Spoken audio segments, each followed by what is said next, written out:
ભાવનગર મહાનગરપાલિકા દ્વારા ring road બનાવવાનો કોન્ટ્રાક્ટ ઓમ કન્સ્ટ્રક્શન એજન્સીને આપવામાં આવ્યો છે। આશરે 9 કરોડ જેવા ખર્ચે રિંગ રોડનું નિર્માણ કરવામાં આવ્યું છે, પરંતુ એજન્સીના નબળા કામને લઈ અને રોડ 1 વર્ષમાં જ તૂટી ગયો છે, જેને લઈ અને કાર્યપાલક એન્જિનિયર આર.યુ. પટેલ દ્વારા 25થી વધુ નોટિસ ઓમ કન્સ્ટ્રક્શનને ફટકારવામાં આવી છે। તેમ છતાં પણ એજન્સી દ્વારા કોઈ જવાબ આપવામાં નથી આવ્યું, રિપેરિંગ કામ પણ કરવામાં નથી આવ્યું અને માત્ર દેખાવની નોટિસ આપી હોય તેવું સામે આવી રહ્યું છે। ઓમ કન્સ્ટ્રક્શન વિરુદ્ધ પગલાં લેવા સૂચન કરવામાં આવ્યા હોવા છતાં પણ કોઈ કાર્યવાહી નથી કરાઈ, કોઈ પગલાં નથી લેવાયા। ત્યારે ખુદ ભાજપના પદાધિકારીઓ સ્વીકારે છે કે રિંગ રોડમાં ભ્રષ્ટાચાર થયો છે। રિંગ રોડના ફેસ બનાવવામાં આવ્યા છે, જે 2 ફેસ છે। આરએમબી હસ્તકના કામો થઈ રહ્યા છે।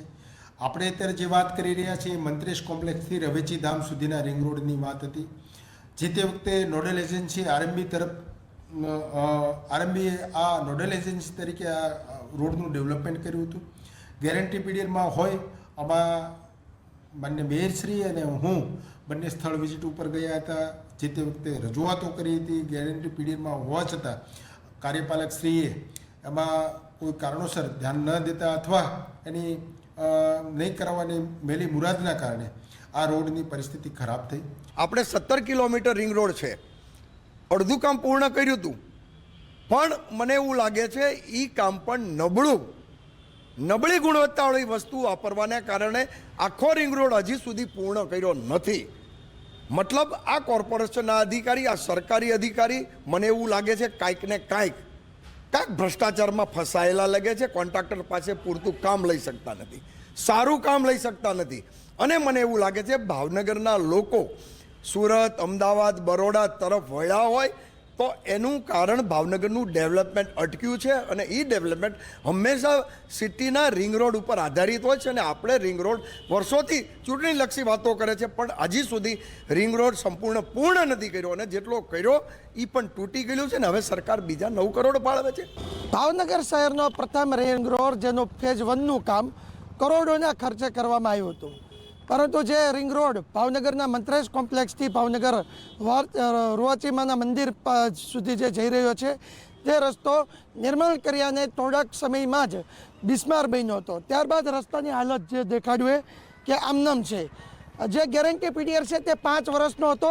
5 વર્ષ સુધી આ રસ્તો છે તેની રિપેરિંગ કામ પણ મહદ અંશે કરવામાં આવ્યું હતું, એટલે કે જ્યારે રસ્તો બિસ્માર બન્યો પછી માત્ર દેખાવ પૂરતું જ રિપેરિંગ કામ કરવામાં આવતું હતું।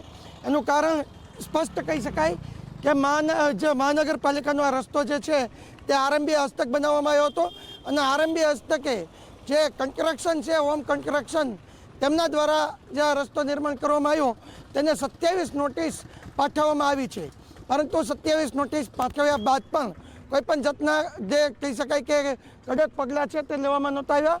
અને ત્યારબાદ હવે ગેરંટી પીરિયડ પૂર્ણ થતાં હવે આ રસ્તો છે રિંગ રોડનો તે મહાનગરપાલિકાએ પોતાના હસ્તગત કર્યો છે અને ફરી એક વખત કરોડોના ખર્ચે આ રસ્તો બનાવવાનું મહાનગરપાલિકાએ નક્કી કર્યું છે। પરંતુ ક્યાંક ને ક્યાંક જે અગાઉ ઓમ કન્સ્ટ્રક્શન દ્વારા જે 9 કરોડના ખર્ચે અંદાજિત જે કરોડોના ખર્ચે રિંગ રોડ બનાવ્યો તેની અંદર જે કહી શકાય કે ભ્રષ્ટાચારના આક્ષેપો લાગી રહ્યા છે તેમાં કોઈપણ જાતનો કહી શકાય કે તંત્ર દ્વારા જવાબ આપવામાં નથી આવ્યો।